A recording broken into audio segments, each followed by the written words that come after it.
bigyan natin ng reaction, opinion itong post ni Dr. Rob Rances.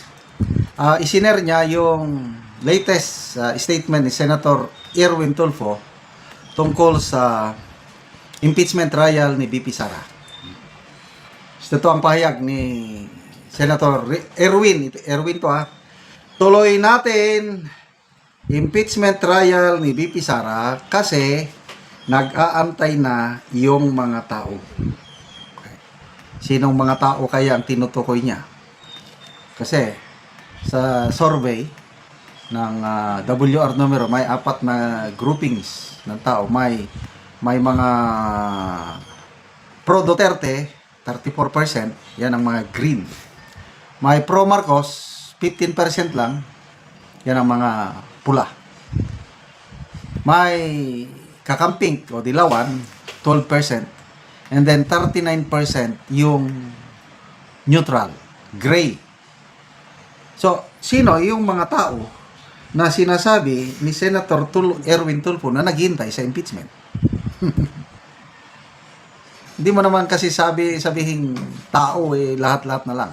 Okay. So, ito ang reaction ni Dr. Rob Rances. Tulfo's urgency to impeach BP Sara suddenly makes sense when you see his brother, sana ito, si Senator Rapi Tulfo. His brother directly behind BP Sara in the latest survey. It's a strategic attempt to remove the strongest opponent kasi alam niyang sa patas na laban, wala silang panalo. Okay.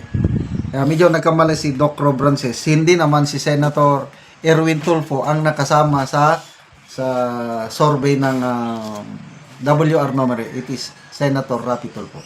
But at least, kapatid, di ba? So, it makes sense to me. Dahil pag nagtagumpay sila na maalis nila, magtagumpay sila na makonvict nila si BP Sara na sa impeachment. So, ang makikinabang, ang kanyang kapatid. Senator Erwin Tulfo.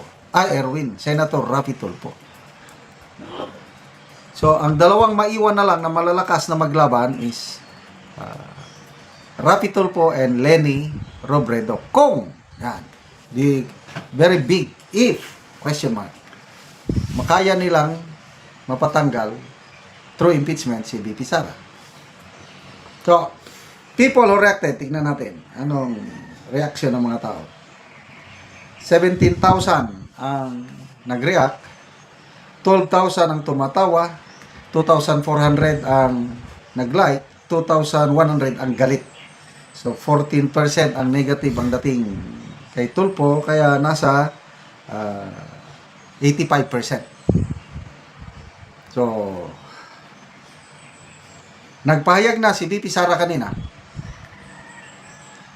Para bang natulad na naman early this year, yung February 5 ba yun? Yeah, February 5 na according to Congressman Tiangco, may kapalit yung pirma. Kaya madaling na pirmaan yung impeachment na iakyat sa Senado noong February 5. So ito na naman ngayon, according to BP Sara, parang ginagamit itong budget process ngayon na pag pipirma kayo, yan, meron kayo dito. Ginagamit na naman ang ano. So, the same old story. At hindi na ako na-surprise, sabi ni BP Sara. Haharapin namin yan. So, hindi na sila natuto.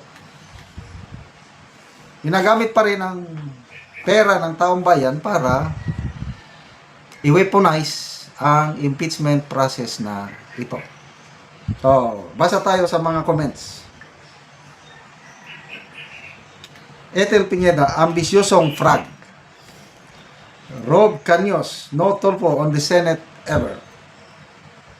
Marshall Barkin, if they remove Sara by impeachment, she still has 2 brothers and that people will support. Yeah. Nagsabi na si BP Sara, pag napatanggal niyo ako, siguraduhin niyo lang na tatalunin nyo ang aking i-endorse. Oh. So, ang pinakamalaking partisan group ngayon sa Pilipinas, according to the latest survey, is mga DDS. Tayo po. Kaya, kapit bisig lang po tayo pagsuporta sa mga Duterte dahil 34% tayo na solid boboto kung matanggal man nila si BP Sara, kung sino ang endorse niya, Basti ba, o kahit sino na endorse niya, doon pa rin tayo. Kaya hindi kayo nakakasigurado na kayo ang mananalong Pangulo sa 2028 kahit mapatanggal ninyo si BP Sara dahil 34% solid yan, organic yan mga DDS. Mababa lang ang porsyento ng mga Marcos loyalist, 15% lang sila, 12% naman ang mga kakamping. Oh, hati-hati ang boto. Example lang ha, Baste. 34% yan, DDS ang susuporta. 15% lang ang mga loyalist, 12% lang ang mga kakamping. So yung 39% na silent majority, ito yung labanan. Imposibleng walang makuha ng mga Duterte sa 39% na nagmamasid. But, reality. Anong chances na mananalo ang impeachment case nila sa Senado? Yan ang final tanong. Ako, kumpiyansa ako. Kahit every year pa sila magsampa ng kasong impeachment kay BP Sara, palagi siyang ma-acquit. Panalo siya palagi sa Senado dahil pinakamababang siyam na senador. Nandyan na, yung minority 9. Plus, meron pa siyang makuha sa majority. Kaya anong mangyayari sa impeachment case ninyo? So, good luck sa inyong impeachment laban kay BP Sara. Kaya salamat mga kaibigan sa inyong pagsubaybay sa ating channel.